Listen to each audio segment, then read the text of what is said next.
Pelo modo como Deus nos criou, estamos sempre querendo saber a razão das coisas, ou qual o benefício que nos trarão, para que nos sintamos motivados a realizá-las. E embora talvez não gostemos disso, não é fácil mudar essa nossa maneira de ser. Se tivéssemos percepção dos benefícios que a oração pode trazer, estaríamos orando muito. O incentivo opera com base no desejo. Para uma pessoa orar, ela precisa aprender a querer orar. Para chegarmos a orar de forma como a Bíblia determina que oremos, temos que cultivar um grande desejo de orar. E como se pode cultivar um forte desejo de orar? É a pergunta nessa noite, meus irmãos e irmãs. Precisamos enxergar claramente os benefícios temporais e eternos da oração. Examinando a palavra de Deus, a Bíblia Sagrada, encontramos orações poderosas. Vemos Moisés no seu ministério, um homem que tinha grande poder em oração e possuía uma forte autoridade para falar não somente aos inimigos de Deus, mas também ao povo dele. Foi pela oração dele que o Egito foi assolado por pragas. Pela sua oração, o Mar Vermelho se abriu diante de Israel. E como ele conseguiu esse poder na oração? Ele simplesmente cultivou uma vida de oração. Josué foi outro que viu a mão de Deus operar poderosamente através dele e de seu ministério. Ele sabia qual era a vontade de Deus e suas estratégias para as batalhas. E foi assim que cidades fortificadas caíram diante de seu exército, um exército todo construído de homens destreinados. Como Josué conseguiu tanto poder junto a Deus? Ele aprendera a orar. Enquanto Moisés estava no monte, ele passava a noite no sopé da montanha em oração também. E quando Moisés morreu, Deus já contava com um líder treinado, que estava familiarizado com a oração. Davi também foi um homem dedicado à oração. Quando ele foi ungido rei de Israel, Saul ainda estava no trono. Ele poderia ter se desanimado pelo fato de apenas uns poucos o reconhecerem como rei, mas pela oração, ele manteve sua confiança em Deus e esperou que o Senhor o colocasse no trono de Israel. Era tão forte o seu relacionamento com Deus, que numa ocasião em que teve oportunidade de matar o rei Saul, não o fez. Após a morte deste, seu primeiro ato como rei foi trazer de volta a Arca da Aliança para o seu lugar de direito, no centro de cultos de país. Quando analisamos o poder de Davi na sua vida e governo, vemos que a fonte desse poder era a prática da oração. Elias atuou como profeta de Deus numa das piores épocas da história de Israel. Nessa ocasião, o povo tinha se voltado para a adoração a Baal. E Elias orava com grande poder, desafiando os profetas de Baal. Sempre que lembramos a história de Elias, pensamos também no grande poder que ele possuía. Mas precisamos descobrir qual a origem desse poder. Ele era um homem de oração, passava horas seguidas em oração e até mesmo dias. Foi por isso que, quando Elias foi arrebatado numa carruagem de fogo, em meio a um redemoinho, os filhos dos profetas foram procurá-lo no alto dos montes. Contudo, nenhuma outra pessoa manifestou o poder de Deus, como Jesus Cristo, o Filho de Deus. Antes mesmo de iniciar seu ministério público, ele passou muitas horas em oração ao Pai. Sabemos que passava longos períodos a sós com o Pai. Está aí a origem de seu poder. Ele não poderia fazer nada, a não ser que o Pai o revelasse a ele. Você está cansado das orações sem poder que saem de seus lábios? Está desejoso de que sua igreja inicie um poderoso ministério de oração para que seu bairro, cidade e estado conheçam o poder que há em sua igreja? Se este é o seu desejo, meu irmão e minha irmã, e se você se dispuser a pagar qualquer preço, então se prepare para ver Deus operar poderosamente e modificar sua vida e ministério, introduzindo-o numa nova dimensão de oração. Não há razão para que não ocorram milagres em nossas igrejas regularmente. Não há motivo para não haver pecadores sendo salvos pelo Espírito Santo. Ouvi contar certa vez sobre a passagem de Charles Finney pela pequena cidade de Huntington, no norte do estado de Nova York. Uma cidadezinha comum, onde um dia, quando Finney passava por ali de trem, o Espírito Santo desceu sobre os não convertidos. Alguns homens que estavam num bar, sentindo forte convicção de pecados, operada pelo Espírito Santo, caíram de joelho pedindo a Jesus que os salvasse. E se o Espírito Santo deu a Charles Finney um poder assim, será que não pode dar a nós também um ministério poderoso? É a pergunta, meus irmãos. Finney raramente falava sobre o segredo do seu poder, mas certo dia um repórter resolveu vigiá-lo e, por fim, o jornalista teve que concluir que a origem do poder de Finney era as longas horas que ele passava em oração, em comunhão com o Espírito Santo. Estou convencido de que aqui na Coreia estamos presenciando o início do avivamento que Deus nos prometeu.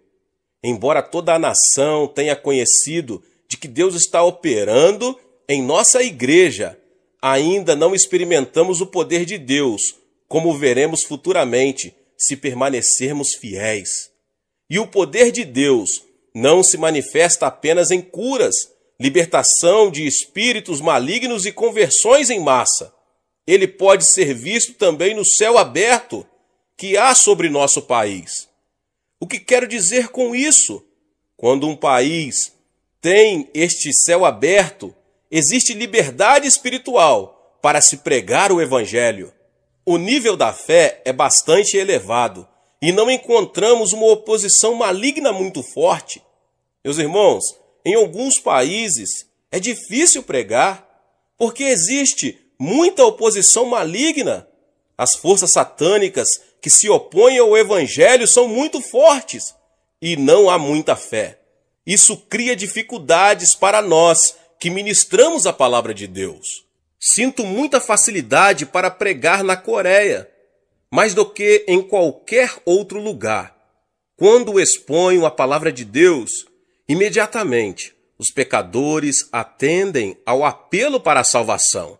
Por que temos esta atmosfera espiritual? A resposta é a oração. Mas a oração não gera apenas o poder global, mas também o poder individual. Em meu ministério pessoal, aprendi a depender sempre do Espírito Santo. Não é pela força ou poder pessoal que realizamos grandes coisas para Deus, mas sim pelo poder do Espírito Santo. E na medida em que ia aprendendo a caminhar, sempre na dependência do Espírito Santo, via o poder de Deus.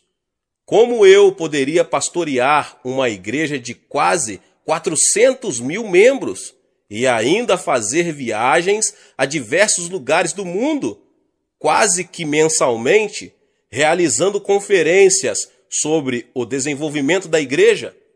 Como poderia ter tempo para um programa de televisão que vai ao ar em 3 continentes? A resposta é o poder que me vem do Espírito Santo. já que dediquei minha vida à oração. Constantemente, as pessoas vêm ao meu gabinete para que orarmos por elas. Tenho visto aleijados caminharem, cegos enxergarem e paralíticos saltarem de sua cadeira de rodas pelo poder de Deus. Será que tenho alguma coisa de especial? Como eu já disse, Deus não tem filhos prediletos. Todos nós podemos ter poder através da oração, se nos dispusermos a pagar o preço. Mas precisamos mudar de atitude se quisermos ter esse tipo de poder espiritual. No Evangelho de Mateus, Jesus faz uma declaração revolucionária com relação à atitude necessária para se gerar poder espiritual. Algumas pessoas foram falar com ele a respeito de João Batista depois que este fora preso. Jesus falou da posição peculiar de João em seu reino quando disse: em verdade vos digo, entre os nascidos de mulher, ninguém apareceu maior do que João Batista, mas o menor no reino dos céus é maior do que ele. Como um filho de Deus, que pertence ao reino dos céus, pode transformar-se maior que João Batista? No verso seguinte, ele revela qual deve ser a atitude certa para se cultivar poder espiritual. Desde os dias de João Batista até agora, o reino dos céus é tomado por esforço, e os que se esforçam se apoderam dele. Mateus 11, 12.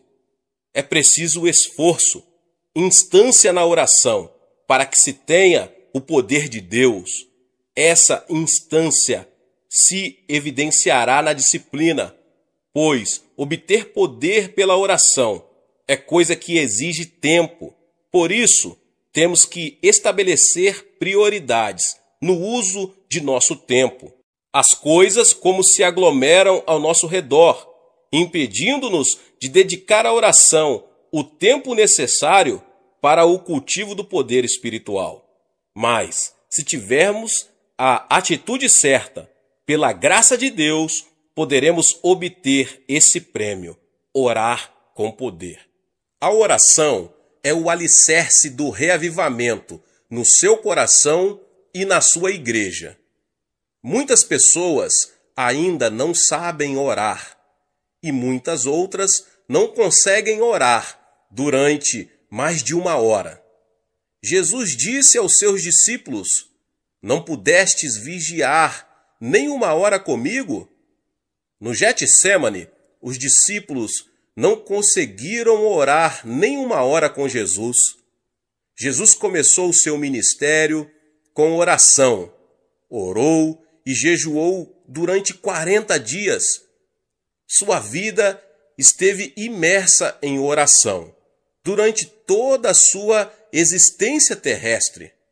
E no Getsêmani, o Senhor terminou o seu ministério com oração fervorosa. O ministério de Jesus girava ao redor da oração. Deus nos tem abençoado com um grande ministério em Seul, na Coreia. Hoje tenho a responsabilidade de cuidar de 700.000 pessoas na minha igreja. Todos os anos estamos ganhando uma média de mais de 300.000 novos convertidos a Jesus Cristo. As pessoas me perguntam: qual é o segredo? Sem dúvida, há muitos segredos para o nosso crescimento, mas o segredo mais importante é a oração. Comecei a ministrar em 1958, numa área suburbana da cidade de Seul. Era um lugar ocupado por favelas. Desde o início, o Espírito Santo me ensinou que o alicerce da igreja é a oração. Durante mais de 6 meses, procurei ganhar almas para o Senhor com as minhas próprias forças, mas por mais que pregasse durante esse período, não consegui levar uma só alma a Jesus Cristo. Em menos de 1 ano, tinha arrumado as malas mais de 8 vezes, com a intenção de abandonar o ministério. Na ocasião, eu tinha a certeza de não ter sido chamado para ser pastor. Nem sequer sonhava, naqueles tempos, que um dia eu viria a ser pastor de uma igreja tão enorme. Meu maior sonho naqueles dias era chegar a ter 30 membros na minha igreja, mas Deus me ensinou que preciso confiar nele, de modo que comecei a orar mais de 5 horas por dia. Posso garantir que não é tarefa fácil orar durante 5 horas. Esforçava-me e lutava contra a carne. Depois, grandes coisas começaram a acontecer. Primeiro, eu fui transformado. Depois, os membros da minha igreja transformaram-se e a cidade inteira começou a transformar-se. Dentro de 3 anos, tinha levado 600 pessoas a Jesus Cristo. Edificamos ali uma igreja muito bonita e em 1961 mudei-me para a parte urbana de Seul, porque eu havia experimentado um pouco de sucesso com 600 pessoas. Eu queria construir uma igreja no meio das igrejas grandes. As pessoas riam-se de mim. Eu era jovem e inexperiente, de modo que, de novo, refugiei-me na oração. Orava muitíssimo mesmo, e Deus começou a agir. Naqueles tempos, minha sogra era a minha fonte especial de inspiração para que eu orasse. Minha sogra me perturbava demais para garantir que eu ficaria dormindo depois das 4h30 da madrugada, pois na Coreia temos reuniões de oração bem cedo, de madrugada. Esperamos que todos os membros da igreja já se levantem às 4h30 da manhã para orar. O pastor, em especial, nunca deve estar dormindo depois das 4h30 da manhã. Todas as manhãs, minha sogra molhava uma toalha na água fria e a aplicava ao meu rosto. Muitas vezes, eu me sentava à beira da cama e dizia: "Mãe, pode me matar." Certa manhã, fui despertado pela campainha do telefone. Peguei o aparelho e era a minha sogra. Não sei qual a situação noutras culturas, mas na Coreia, quando a sogra toma a palavra, o genro está em apuros. Disse-me ela: "O que está fazendo?" "Mãe, estou dormindo." "Mas que vergonha! Faz 30 minutos que estamos esperando você." "Você não sabe que já são 5 horas da manhã? Estamos com dúvidas sobre se você ainda é cristão." Ai, que medo! Corri ao banheiro, escovei os dentes e penteei os cabelos. Peguei minha Bíblia e saí correndo para a igreja. Todos os membros estavam me esperando. Precipitei-me até o púlpito, mas todos se puseram a rir. Então olhei para mim mesmo, eu estava de pijama. Mas durante todo aquele período de oração intensa, Deus começou a abençoar-nos. Posto que o pastor orava assim, os cristãos começaram a orar com seu pastor. De modo que em toda a Coreia, os cristãos estão orando com sinceridade todos os dias. Não somente temos reuniões de oração de manhã cedo, como também temos vigílias às sextas-feiras durante a noite inteira. Quanto à minha igreja, mais de 15.000 pessoas estão presentes para orar às sextas-feiras de noite.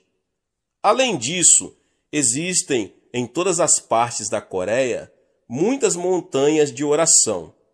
Na nossa montanha de oração, mais de 1 milhão de pessoas comparece para orar com jejuns durante 3 ou até 40 dias. Nossa nação está impregnada com a oração e, como resultado, Satanás tem sido amarrado e seu poder desfeito. Milhões de pessoas estão chegando ao Senhor Jesus Cristo. Creio que, ao começar o ano 2000, a Coreia se tornará a maior nação cristã na Terra. Todo esse reavivamento, até ao tempo presente, tem chegado a nós mediante a oração. Você pode ter uma grande igreja e um grande movimento de Deus, se você tão somente se ajoelhar e orar. Nosso Pai Celeste tem uma grande necessidade do seu coração. Deus é amor e o amor deseja manter comunhão. Você ama seu marido? Você ama sua esposa? Você ama seus filhos? Então você vai gostar de ter mais tempo para estar perto de Deus. Deus quer ter comunhão com você. Se você não puder satisfazer o coração de Deus, Deus não irá satisfazer você. Ele está profundamente magoado com muitos cristãos em muitas igrejas. Por quê? Porque o pastor e os líderes da igreja estão totalmente ocupados ministrando as necessidades das pessoas, mas não estão atendendo às necessidades de Deus. Deus quer que você e eu vamos até Ele para ministrar as suas necessidades. Deus criou você para ter comunhão com Ele. Essa é a responsabilidade primordial que você tem na vida. Logo, ministrar ao Senhor deve ter a primazia sobre o ministério ao povo. Quando atingi os primeiros 300 membros, cheguei à encruzilhada da decisão. Nossos membros queriam que eu os visitasse, os aconselhasse e orasse por eles. E ministrar a eles estava me custando cada vez mais tempo. Casei-me. Não tinha tempo suficiente para ministrar a Deus. Não sabia o que devia fazer. Finalmente, depois de muita oração, cheguei a uma decisão. Muitas pessoas dizem que deixariam a igreja se eu não desse mais atenção a elas, mas resolvi dedicar mais atenção a Deus. Comecei a orar mais de 3 horas todos os dias e Deus começou a derramar abundantemente a sua bênção sobre o meu ministério. A igreja começou a crescer ainda mais. Por isso, encorajo você que ouve esta palavra a gastar mais tempo diante do Senhor. Satisfaça o coração de Deus. Quanto mais tempo você passar com Deus, tanto mais do Espírito Santo você terá. Você não poderá ter a plenitude do Espírito Santo sem oração. E sem orar mais do que 1 hora, você não pode realmente dizer que está cheio do Espírito Santo. O diabo não tem medo de você frequentar a igreja. O diabo também ficará quieto enquanto você estuda a Bíblia. Mas o diabo lhe resistirá quando você começar a orar. O diabo não aguenta quando você começa a orar. Quando você orar, o diabo lhe arranjará encrencas. Mas quando você orar ainda mais, o diabo o abandonará. Você nem imagina quantos problemas o diabo está causando entre você e sua família, os seus filhos, os negócios, as igrejas e coisas que são muito importantes para a sua vida. Muitas pessoas dizem, ora, estamos entrando no século 21 e não cremos na existência do diabo. Até mesmo esse modo de pensar é uma armadilha de Satanás. Jesus dedicou mais tempo ao ministério de expulsão dos demônios do que a qualquer outro ministério. Quando você conseguir expulsar demônios, você também terá um grande movimento de Deus na sua igreja. E é somente através da oração que Deus solucionará os problemas que afligem sua vida.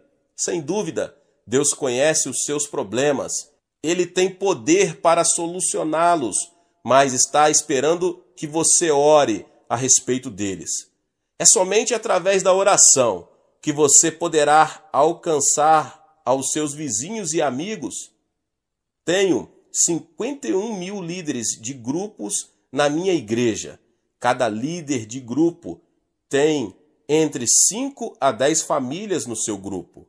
Em média, estão levando 2 famílias a Cristo cada ano.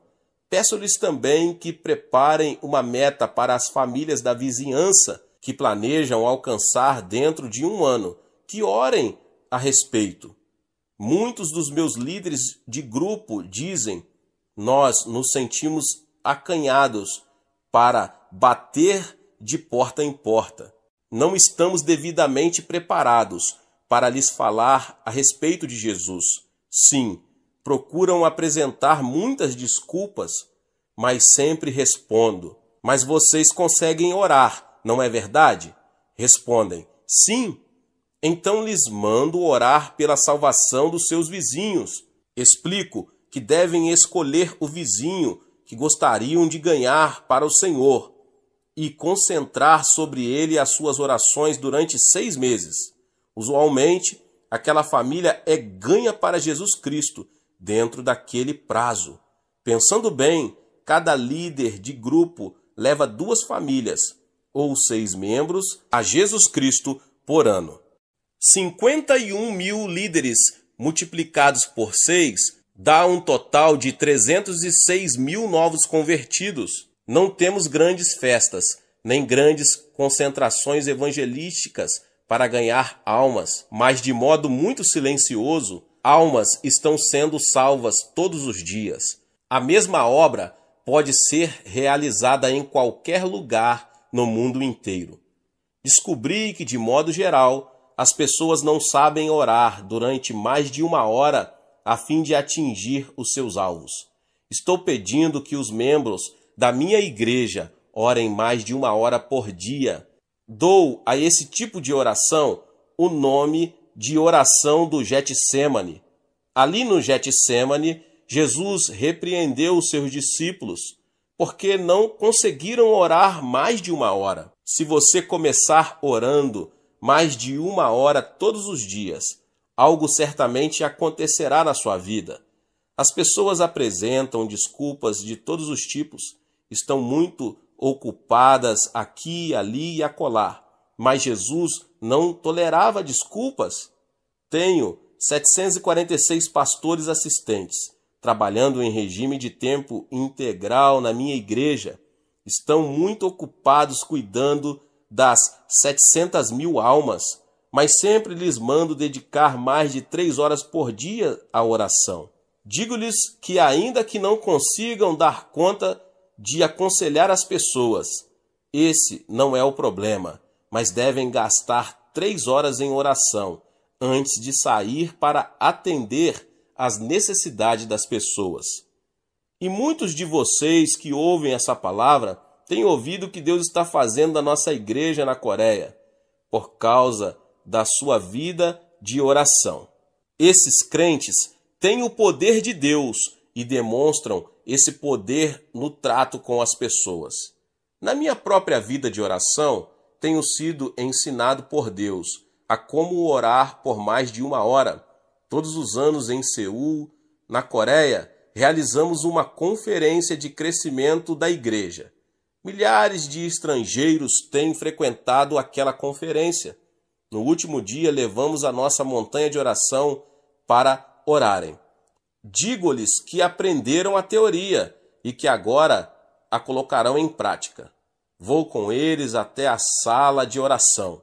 Digo-lhes que agora oraremos durante mais de 1 hora.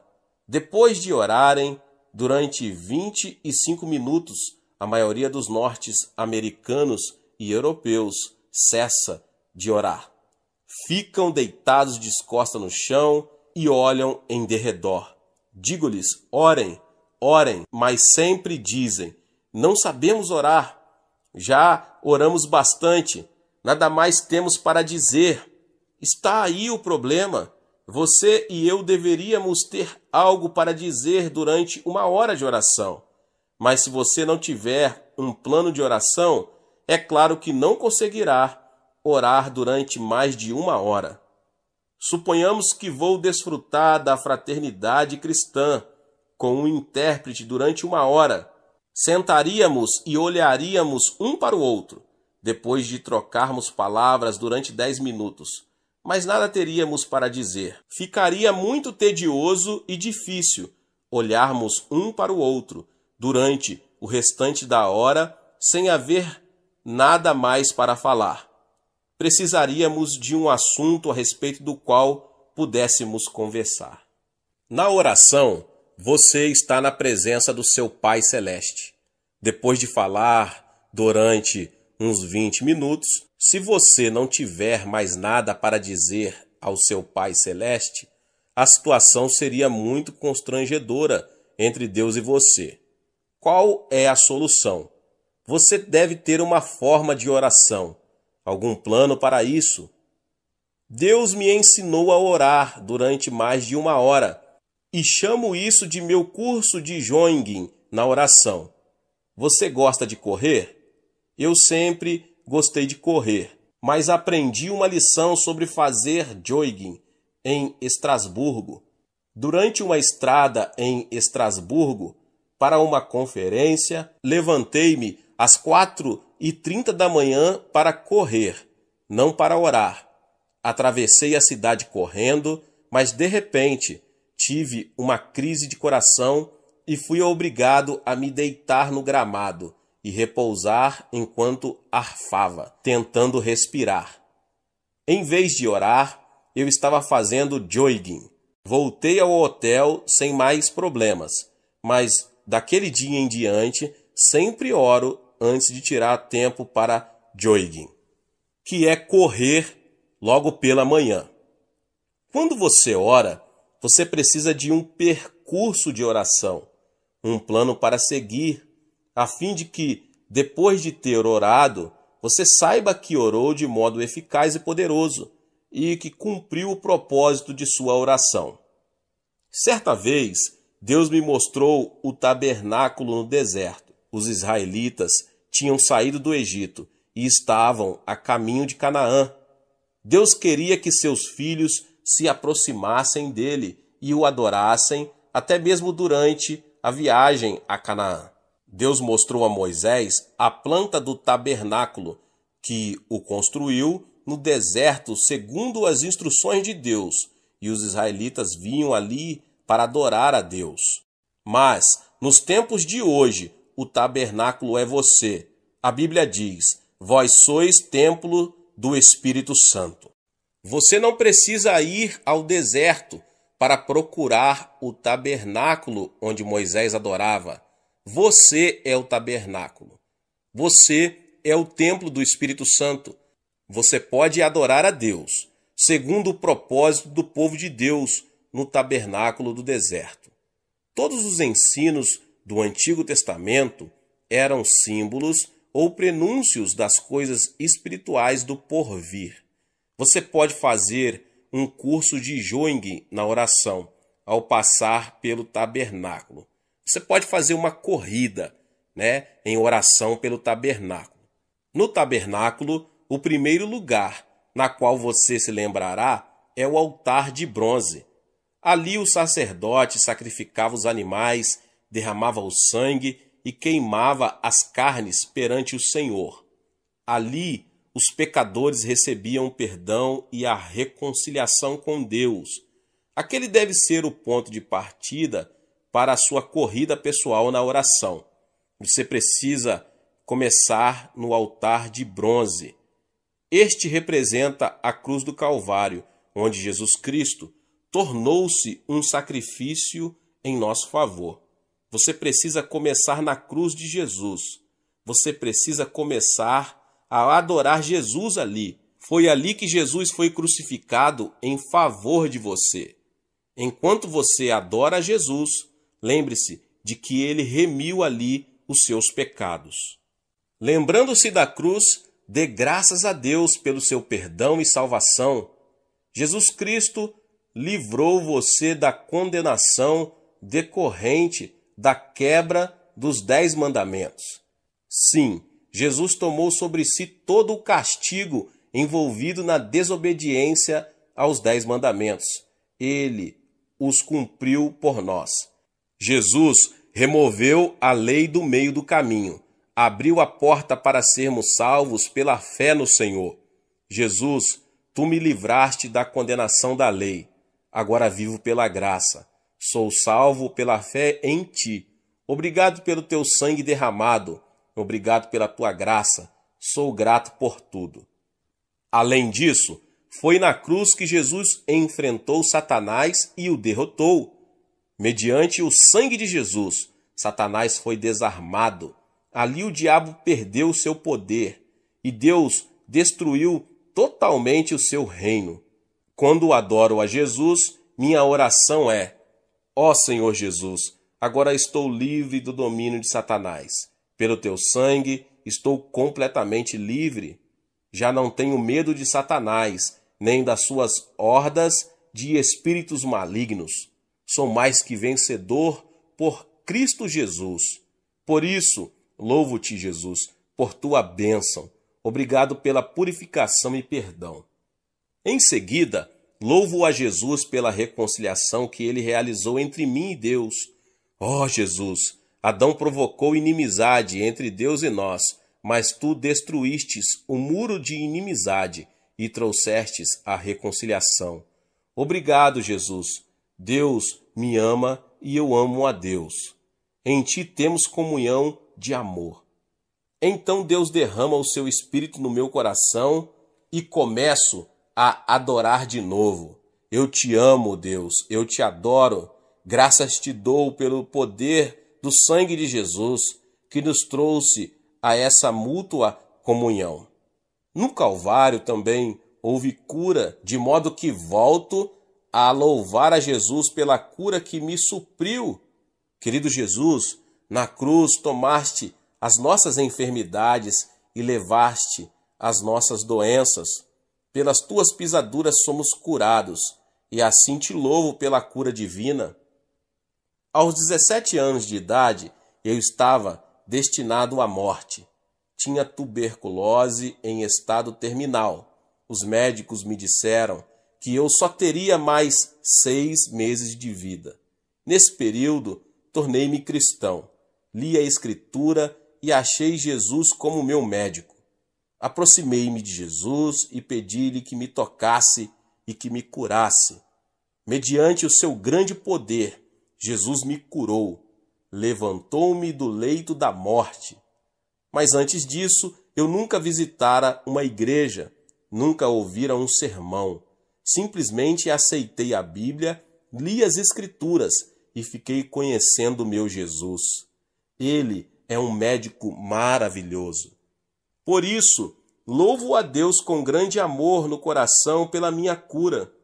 Enquanto continuo a contemplar a cruz, lembro-me de que Jesus também me livrou de toda a maldição que me foi lançada sobre Adão. Quando Adão e Eva caíram, fizeram a maldição cair sobre eles mesmos e sobre todas as gerações sucessivas. Deus amaldiçoou a terra e a maldição de Adão caiu sobre nós. A partir dos tempos de Adão, os seres humanos têm vivido debaixo de uma grande maldição. Os seres humanos têm vivido debaixo de uma grande maldição e sofrimento. Todos os desenvolvimentos da ciência e da sociedade nunca poderão trazer a verdadeira felicidade aos corações das pessoas.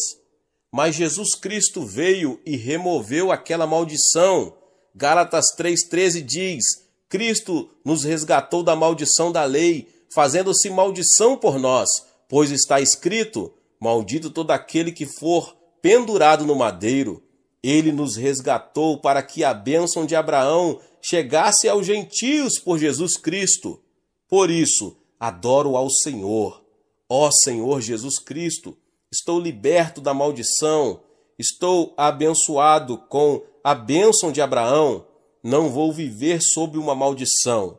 Estou habitando no seio de Abraão.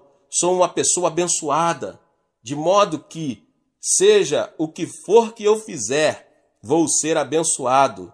Sim, você é uma pessoa abençoada. Você está liberto da maldição. Remova da sua mente todos os pensamentos negativos. Diga a si mesmo todas as manhãs que você é abençoado por Deus. Aleluia! Diga a si mesmo que você foi abençoado com o bendito Espírito Santo. Quando me levanto e sigo esse curso de corrida de oração de manhã cedo, dou graças a Deus pelo fato de ser abençoado. E, portanto, meu ministério vai ser abençoado entre os membros da igreja. Enquanto você ainda está diante do Senhor, você pode adorá-lo e agradecer a Ele o livramento da morte e do inferno. Jesus, tu me livraste da morte, morreste em meu lugar, venceste o inferno, tu me abriste a porta do reino do céu. E já não tenho medo da morte. Eu te adoro e te amo. E assim, meditando e orando dessa maneira diante do Senhor, começo a minha corrida de oração. Você pode permanecer no ponto inicial, diante do Senhor Jesus, durante 10 ou 15 minutos, segundo o desejo do seu coração. Então deixe o lugar da cruz e passo ao lugar seguinte, ao lugar da pia. A pia está cheia de água. Aqui, os sacerdotes se lavavam para serem purificados e santificados antes de entrar no tabernáculo. Até esse ponto, então já passei pela cruz e agora fico diante da pia, o lugar da santificação. Ali paro e oro de novo. Ó Senhor Jesus Cristo, sou um cristão, tu me livraste de Satanás. Agora preciso viver como cristão. Devo falar como cristão. Devo pensar como cristão. Não devo tornar-me um cristão nominal, mas devo ter sinceridade no coração. Um grande problema no mundo de hoje é que os cristãos já não são sal nem luz. Muitos entre eles têm religião, mas não têm Jesus Cristo, o de que necessitamos e de uma experiência genuína com Jesus em nossa vida. Diante da pia eu oro: Pai, torna-me justo pela palavra e pelo Espírito. Faze de mim uma pessoa justa. Faze de mim uma pessoa honesta. Tantas pessoas estão vivendo na mentira. Mentem a Deus, mentem ao próximo e estão cheias de desconfiança diante do mundo. Mas, Pai, faze de mim uma pessoa honesta. Então continuo: Pai Celeste, faze de mim uma pessoa verdadeira e fiel. Ajuda-me a observar com veracidade a fidelidade o dia santo. Leva-me a sempre pagar os meus dízimos, fazer de mim um fiel ganhador de almas, fazer de mim um filho fiel de Deus, fazer-me perdoador, fazer-me amar as pessoas. Perdoar a todos é de extrema importância. Muitas pessoas não acham importante o perdão, mas nas Escrituras descobrimos que cada vez que Jesus convidava as pessoas a orar, ordenava que perdoassem. Na minha igreja, uma mulher belíssima veio ao meu escritório pedindo oração. Tinha um sorriso lindo, que sempre causava prazer, mas tinha paralisia facial no rosto. Seu rosto era contorcido e os nervos davam repuxos constantes. Fiquei com dó dela. Tinha consultado médicos na tentativa de conseguir ajuda e cura, mas nenhum deles conseguiu fazer nada por ela. Muitas vezes eu já tinha imposto a minha mão sobre ela e orado, mas nada tinha acontecido, absolutamente nada. Fiquei sem jeito, ela ficou desanimada, mas então, certo dia ela veio ao meu escritório. Pastor, hoje de manhã, enquanto orava, mais de uma vez pedindo a cura, recebi uma revelação. Deus não estava falando a respeito da cura, mas me falava a respeito do perdão. Deus me disse: não deixe uma gota de ódio no seu coração. Perdoe a todos. Não quero que você tenha ódio no seu coração. Ela me perguntou: Pastor, É essa uma revelação da parte de Deus? Sim, é uma revelação ao seu coração. É bíblica, exclamei entusiasmado. Em seguida ela disse: Pastor, estou com problemas. Não consigo amar meu sogro e minha sogra. Faz tempo que estamos morando juntos e tenho feito muitíssimas coisas por eles, mas são um espinho na minha carne e eu os odeio. Odeio-os. Não posso amá-los. Estou com problemas. Sinceramente, não consigo amá-los. Disse eu então: Irmã, não se preocupe com isso. Por enquanto, a Bíblia não fala em amar primeiro, mas em perdoar primeiro. Se lhe sobrar energia, comece então a amar. Mas se não lhe sobrar nenhuma energia, então simplesmente perdoe a essas pessoas. Pois bem, disse ela, eu consigo perdoar. Ótimo, então vamos começar. Ajoelhamo-nos, ela começou a perdoar. Depois passou a chorar. Pai, perdoa o meu sogro e minha sogra, meu cunhado e minhas cunhadas. Ó Deus, dá-me o desejo e o poder para perdoar. E assim impus sobre ela a minha mão. Pai, cura-a agora. E ela foi curada no mesmo instante. Seu rosto tornou-se normal. Fiquei mais assustado do que ela. Estava orando por ela, mas não estava preparado para aquilo que aconteceu. Naquele momento, eu recebi uma mensagem do Senhor. Eu também estava envolvido com o problema do ódio no meu próprio coração, naqueles tempos. Tenho 500 anciãos, 51 mil diáconos e 700 mil membros. São tantas pessoas para serem amadas e, às vezes, há muitas entre elas que eu poderia odiar.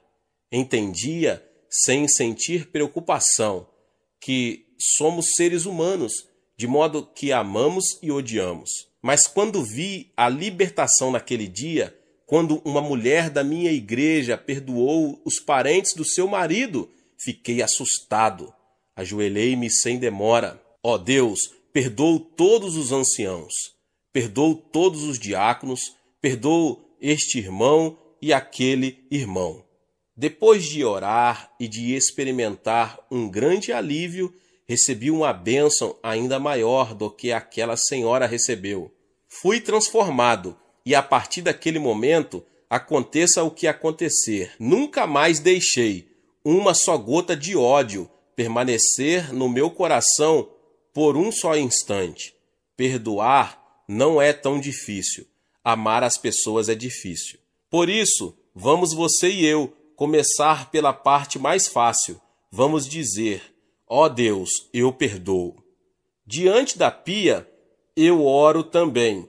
Pai, faze de mim uma pessoa meiga. Tira do meu coração qualquer atitude de soberba. Torna-me meigo diante de ti. Torna-me humilde. E também peço que Deus me livre da cobiça, que é idolatria. Todos os dias, quando faço as minhas orações, reparo todos esses aspectos. Se você quiser acrescentar outros, faça-o.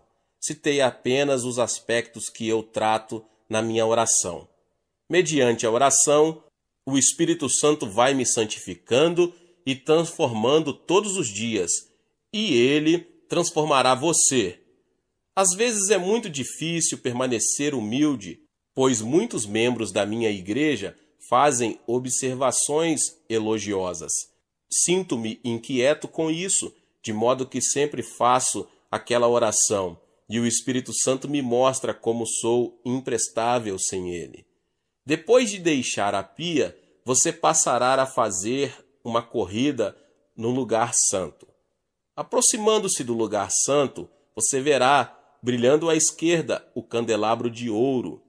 Não existe outra luz senão aquela do candelabro. Você não pode levar nenhuma outra luz ao lugar santo. Essa luz representa o Espírito Santo. O Espírito Santo é a única luz no lugar santo com Deus. Ele é a única luz que revelará a você o pecado e a justiça. Você não poderá explicar a obra de Deus mediante a psicologia, a história, a filosofia ou a arqueologia. Tais coisas são vazias e inúteis para o crescimento espiritual. Há uma única fonte de luz, e essa é a luz do candelabro de ouro. É a luz do Espírito Santo. As 7 hastes. Você vê as 7 luzes. Os 7 Espíritos do Senhor estão brilhando. Você está em pé diante do candelabro e está orando. Ó Espírito do Senhor, Tu és o Espírito que provém de Deus e o Espírito de Jesus Cristo. Tu estás conosco agora e eu te reconheço. Dou-te as boas-vindas. Adoro-te. Obrigado. Querido Espírito do Senhor, Tu és o Espírito de sabedoria. Dá-me teu Espírito de sabedoria. Tu és o Espírito de conselho. Dá-me conselho sábio. Tu és o Espírito de fortaleza. Dá-me teu poder e torna-me sobrenaturalmente forte. Tu és o Espírito do conhecimento de Deus. Revela-me Jesus e Deus. Tu és o Espírito do temor do Senhor. Faze-me andar com humildade diante do Senhor, no temor do Senhor. Espírito Santo, sem ti nada posso fazer. Através de ti posso ser usado por Deus. Sim, meu irmão e minha irmã, sem o Espírito Santo não somos ninguém. Muitas pessoas pensam no Espírito Santo meramente como uma experiência a ser recebida. Esse é um modo errôneo de aceitar a doutrina e muito perigoso.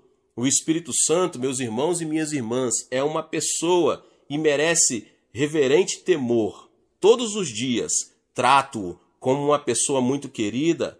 Quando me levanto de manhã, converso com ele. Querido Espírito Santo, dou-te as boas-vindas hoje. Eu te adoro. Graças te dou pela tua obra na minha vida. Dependo de ti.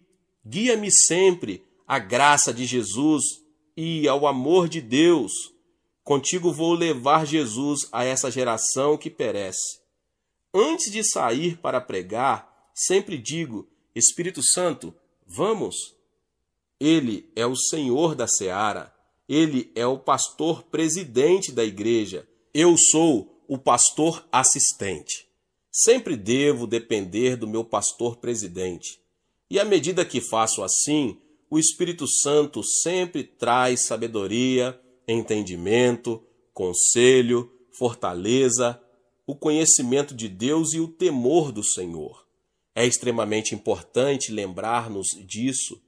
As pessoas dizem que levantei a maior igreja do mundo, mas é o próprio Espírito Santo que levantou a maior igreja do mundo e sempre reconheço esse fato. Sem o Espírito Santo, somos simples vasos de barro. Sem dúvida, o Espírito Santo é uma pessoa muito real, uma pessoa que merece reverência. Ele é o seu advogado, ele é seu líder, guia e consolador. Sua obra e ministério dentro de você é algo tremendo. Eu o amo. Deus está no trono, Jesus Cristo está sentado à sua destra, mas o Espírito Santo está dentro de você. Ele está na igreja. Ele é o administrador do amor de Deus e de Jesus Cristo. Sem ele, a igreja é um simples edifício vazio. Esta geração necessita ter uma revelação da importância da pessoa do Espírito Santo. Qualquer igreja ou denominação sem o Espírito Santo é um sepulcro vazio. Quando viajo à Europa, vejo o cemitério do cristianismo. Em tempos passados, houve cristianismo, mas agora vejo só o seu túmulo. Ainda existem muitas catedrais grandes, mas a Europa agora é um lugar de turismo. Muitas igrejas estão vazias. Como seria possível a obra de Deus ir à falência? Na Europa, descobri que os negócios do rei estão indo à bancarrota. Quem é o culpado por isso? Deus ou as pessoas? As pessoas. Você está espiritualmente falido? É porque você não foi leal a Deus. Por quê? Porque você negligenciou o Espírito Santo. O Espírito Santo traz o amor de Deus, mas você afastou o Espírito Santo e o substituiu por uma comissão humana. A comissão humana tentou agir em lugar do Espírito Santo. A comissão humana destruiu a obra de Deus e a deixou na falência. É uma vergonha para todos nós. Precisamos acordar, igreja, diante da verdade. O diabo está rindo de nós. O mundo incrédulo está rindo de nós, porque o cristianismo está morto em muitas áreas do mundo. Mas Jesus quer ressuscitar o cristianismo mediante o Espírito Santo. Precisamos de um novo Pentecoste na Europa. Devemos buscar de novo o Espírito Santo. Temos que refazer o relacionamento com o Espírito Santo. Nasci budista e assim fui criado. Nada sabia a respeito das denominações cristãs. Não via diferença entre o católico e o protestante. Depois, vi a Jesus como Salvador. Desde o início, eu não me preocupei com as denominações, porque era Jesus o centro do cristianismo. As denominações sem Jesus Cristo são iguais às sepulturas. Para que eu iria a uma sepultura para ali habitar? Quando, porém, o Espírito Santo chegar às denominações, todas elas voltarão a ter vida.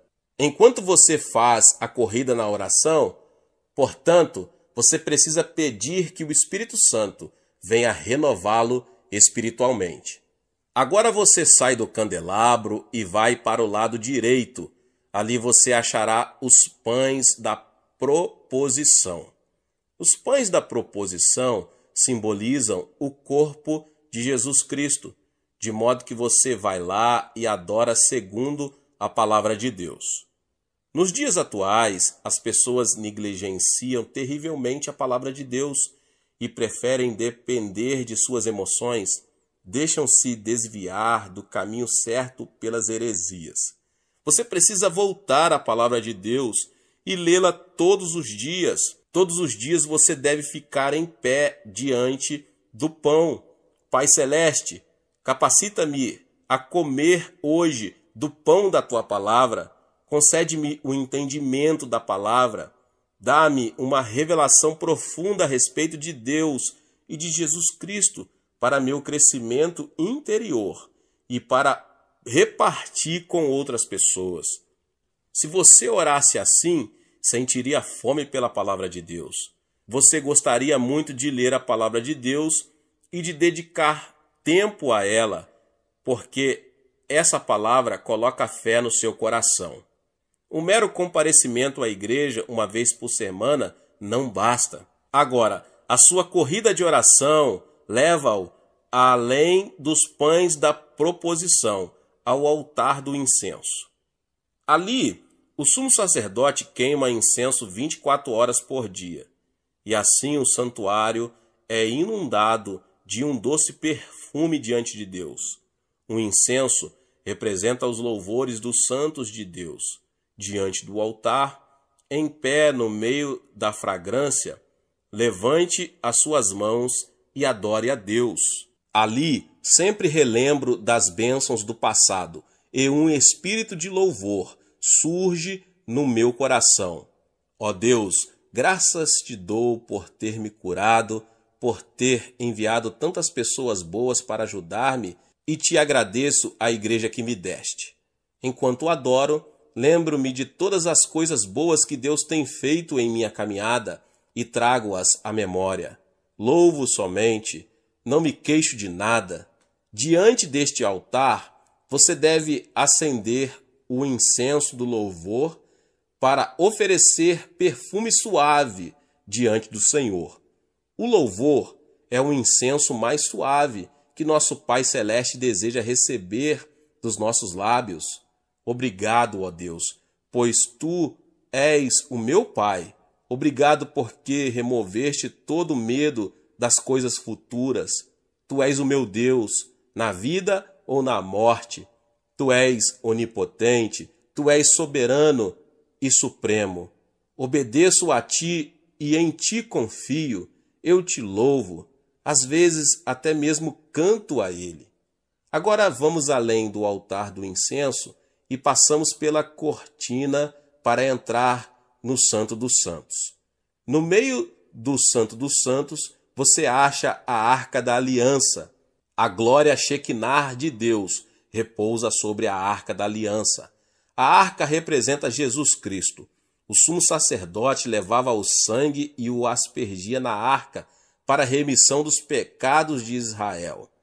Ali, nós nos lembramos de que Jesus Cristo, nosso sumo sacerdote, derramou seu sangue, através do qual recebemos a sua justiça, santificação e glorificação.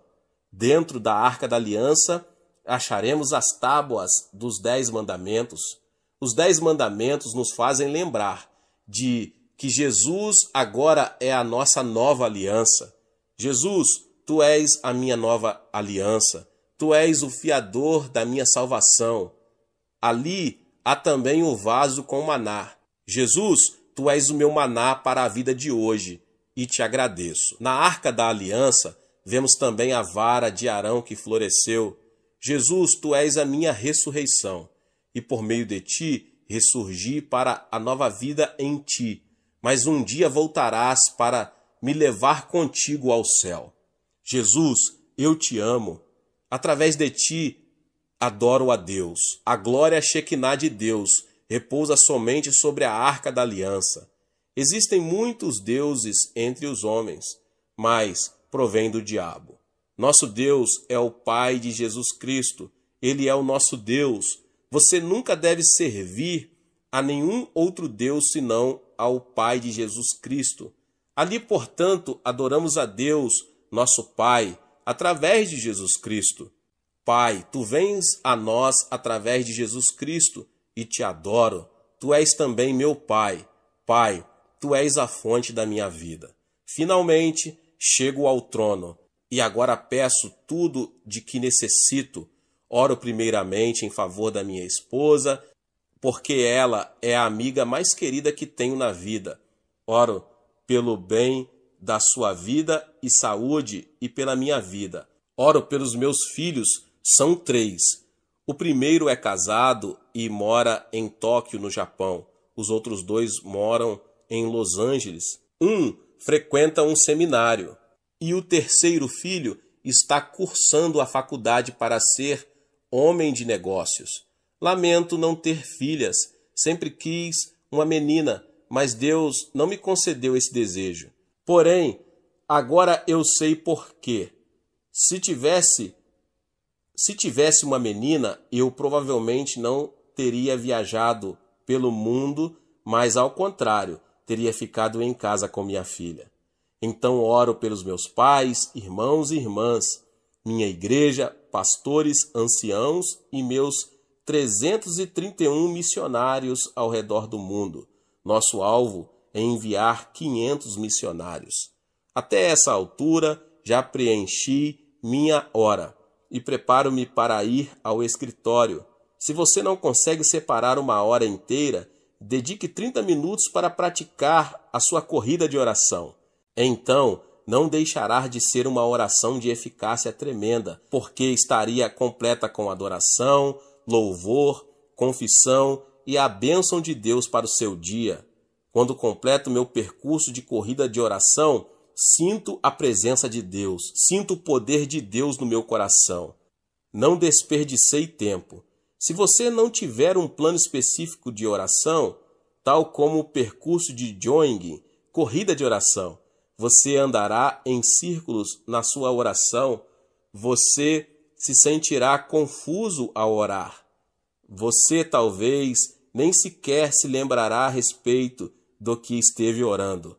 Você deve orar de modo eficaz e poderoso para ter consciência, ao terminar a oração, de que você cumpriu bem seu exercício devocional na sua hora de oração. Oro segundo esse percurso de jogging, 3 vezes por dia. Esse percurso de oração, 1 hora de manhã, 1 hora depois do almoço e 1 hora no fim do dia. Meus irmãos e irmãs, se vocês seguirem esse método de oração, seu exercício devocional não será maçante. Você se sentirá animado para orar todos os dias e poderá concentrar-se muito bem na oração. Alguma coisa boa acontecerá na sua vida. Ore, portanto.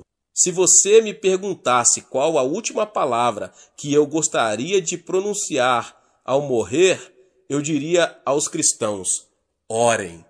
Glória a Deus. Deus te abençoe, você que ouviu essa palavra, o pastor David Puyong Cho. Talvez você chegou aqui pela primeira vez e ainda não é inscrito no canal. Se inscreva no canal e ative o sininho das notificações para você ficar por dentro de todos os vídeos que são postados aqui no canal. Deixe também o seu like, não esqueça de compartilhar esta palavra com mais pessoas. Glória a Deus e nos vemos nos próximos vídeos. Amém.